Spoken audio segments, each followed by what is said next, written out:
Hi all, welcome to the video.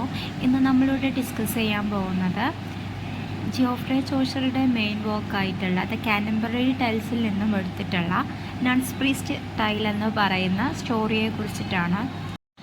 പ്രയോറസും മറ്റ് പിൽഗ്രിംസും കാൻറ്റംബററിയിലേക്ക് യാത്ര ചെയ്യുന്നതിനോടൊപ്പം ഉള്ള ഒരു റിലീജിയസ് മാൻ ആയിട്ടുള്ള നൺസ് പ്രീസ്റ്റ് ആണ് ഈ ഒരു സ്റ്റോറി പറയുന്നത്. ബീസ്റ്റ് ഫാബിൾ എന്ന് പറയുന്നത്, അതായത് മൃഗീയ കെട്ടുകഥയാണ് ഈ ഒരു സ്റ്റോറി എന്ന് പറയുന്നത്. ഈ ഒരു സ്റ്റോറിയിൽ ഹ്യൂമൻസിനെ പോലെ സംസാരിച്ച് ആക്ട് ചെയ്ത് അനിമൽ ക്യാരക്ടേഴ്സ് നമുക്ക് മോറൽ ലെസൺസാണ് പഠിപ്പിച്ചു തരുന്നത്. ഈ ഒരു സ്റ്റോറിയിലെ അനിമൽ ക്യാരക്ടേഴ്സ് നമുക്ക് തീംസ് ആയിട്ടുള്ള pride, flattery, dreams and fate, ഇത്രയും കാര്യങ്ങളാണ് നമുക്കൊരു സ്റ്റോറിയിലൂടെ പറഞ്ഞു തരുന്നത്.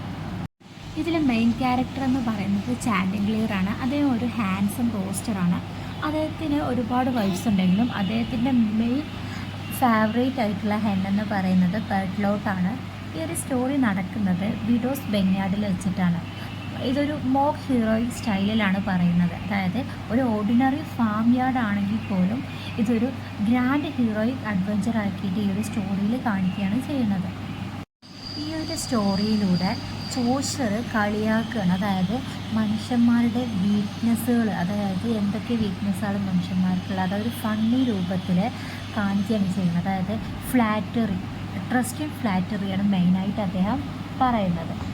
ഈ ഒരു സ്റ്റോറി സ്റ്റാർട്ട് ചെയ്യുന്നത് ഒരു പുവർ വിഡോയും അതിൻ്റെ 2 ഡോട്ടേഴ്സും കോട്ടേജിൽ താമസിക്കുന്നുണ്ടായിരുന്നു. അവർക്ക് ലിറ്റിൽ ഫാം ഉണ്ടായിരുന്നു. വുഡണ് കൊണ്ട് നിർമ്മിച്ചിട്ടുള്ളൊരു ഫാം ഉണ്ടായിരുന്നു. ആ ഒരു ഫാമിൽ ഒരുപാട് അനിമൽസ് ഉണ്ട്. അതുപോലെ ഒരു റോസ്റ്ററായിട്ടുള്ള ചാൻഡിഗ്ലിയറും ഉണ്ടായിരുന്നു. അദ്ദേഹത്തിന് വൈഫാണ് പെർട്ട്ലോട്ട് എന്ന് പറയുന്നത്. ഒരു ചാൻഡിഗ്ലിയർ എന്ന് പറയുന്നത് അദ്ദേഹത്തിൻ്റെ ബ്യൂട്ടിയിലും അതുപോലെ ടൈമിൽ അദ്ദേഹം ക്രോയിങ് ചെയ്യും. അതായത് രാവിലെ മോർണിംഗിൽ അവർ ക്രോയിങ് ചെയ്യുന്നതാണ് പറയുന്നത്. അതുപോലെ ഒരുപാട് വൈഫ് ഉണ്ടെങ്കിൽ കൂടി ചാൻഡിഗ്ലിയറിന് ഏറ്റവും ഫേവറേറ്റ് ആയിട്ടുള്ളതായിരുന്നു ഈ ഒരു പെർട്ട്ലോട്ട് എന്ന് പറയുന്നത്.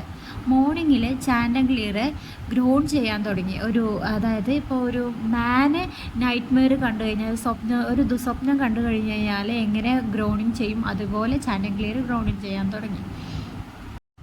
ചാൻഡിഗ്ലിയറിൻ്റെ ഗ്രോണിങ് കേട്ടിട്ട് പെർട്ട്ലോട്ട് ചോദിക്കണം എന്തിനാണ് ഈ ഒരു ഗ്രൗണ്ടിങ് ഉണ്ടാക്കിയതെന്ന് ചോദിക്കുന്ന സമയത്ത് ചാൻഡിഗ്ലിയർ റിപ്ലൈ ചെയ്യണം. അതായത് ഒരു ബാഡ് ഡ്രീം അദ്ദേഹം കണ്ടുവെന്നും ആ ഒരു ഡ്രീമിൽ ഒരു ഹോൺ ലൈക്ക് അനിമൽ, അതായത് ഒരു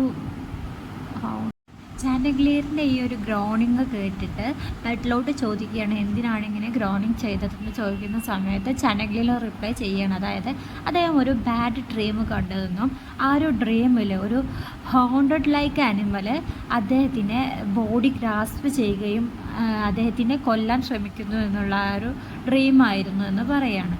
ഈ ഒരു ഡ്രീമിൻ്റെ ഈ ഒരു കഥ കേൾക്കുന്ന സമയത്ത് ചാൻഡിഗ്ലിയറിൻ്റെ ഈ ഒരു ഗ്രോണിങ് കേൾക്കുന്ന സമയത്ത് പെർട്ട്ലോട്ട് ചോദിക്കുന്നുണ്ടായിരുന്നു എന്തുകൊണ്ടാണ് നിങ്ങളിങ്ങനെ ഗ്രോണിങ് ചെയ്യുന്നതെന്ന് ചോദിക്കുമ്പോൾ ചാൻഡിഗ്ലിയർ റിപ്ലൈ ചെയ്യണം ഒരു ബാഡ് ഡ്രീം അദ്ദേഹം കണ്ടുവെന്നും ആ ഒരു ഡ്രീമിൽ ഹോൺ ലൈക്ക് ആനിമൽ അദ്ദേഹത്തിൻ്റെ ബോഡി ഗ്രാസ്പ് ചെയ്യുകയും അദ്ദേഹത്തെ കൊല്ലാൻ ശ്രമിക്കുന്നു എന്നാണ് പറയുന്നത്.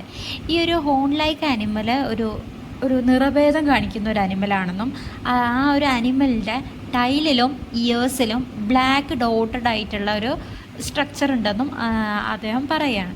പെർട്ട്ലോട്ട് ഈ ഒരു കഥ കേട്ടിട്ട്, അതായത് ഈ ഒരു ഡ്രീം കേട്ടിട്ട് അദ്ദേഹത്തെ മോക്ക് ചെയ്യുകയാണ് ചെയ്യുന്നത്, പരിഹസിക്കുകയാണ് ചെയ്യുന്നത്.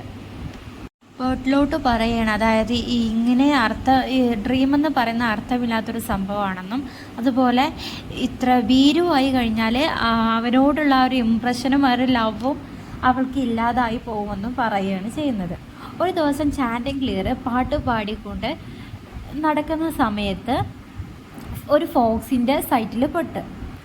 ആ സമയത്ത് ചാൻഡിഗ്ലിയർ ഓടാൻ ശ്രമിച്ചെങ്കിലും ഈ ഒരു ഫോക്സ് അദ്ദേഹത്തിനെ സ്റ്റോപ്പ് ചെയ്യാൻ വേണ്ടിയിട്ട് അദ്ദേഹം പ്രശംസിക്കുന്നുണ്ടായിരുന്നു. അതായത് ഫാദറിൻ്റെ വോയിസ് പോലെയാണ് നിങ്ങളുടെ വോയിസ് പാട്ട് പാടുന്ന സമയത്തെന്ന് പറയുന്നുണ്ടായിരുന്നു.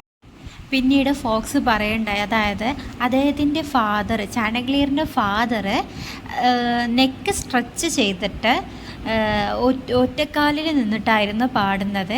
അതുപോലെ നിന്നിട്ട് നിങ്ങളെ ഫാദറെ പോലെ ഒന്ന് പാട്ട് പാടി തരുമോയെന്ന് ആരോട് ചാൻഡിഗ്ലിയറോട് അദ്ദേഹം റിക്വസ്റ്റ് ചെയ്യുകയുണ്ടായി.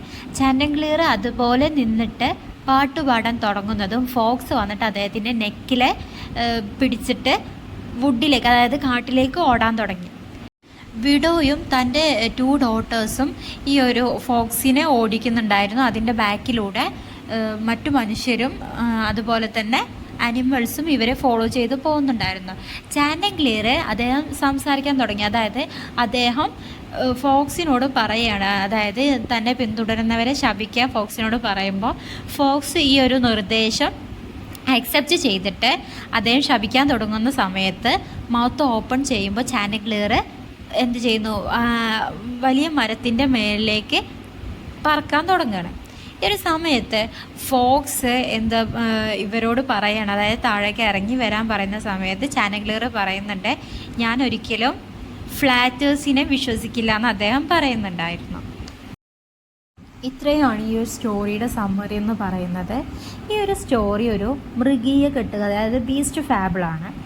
റെന്യാർഡ് ദ ഫോക്സ് എന്ന് പറയുന്ന മിഡീവൽ ടൈലിന് മോക്ക് ഹീറോയിക് ബേസിലാണ് ഈ ഒരു സ്റ്റോറി പറയുന്നത്. നെക്സ്റ്റ്, വാട്ടൈലർ നയിച്ചിരുന്ന 3081 പീസ് ആൻഡ് റിവോൾട്ടുമായിട്ട് ഈ ഒരു സ്റ്റോറി കമ്പയർ ചെയ്യുന്നുണ്ട്. അതായത് ഒരു മോറൽ ടൈൽ എന്ന് പറയുന്നത് never to trust a flat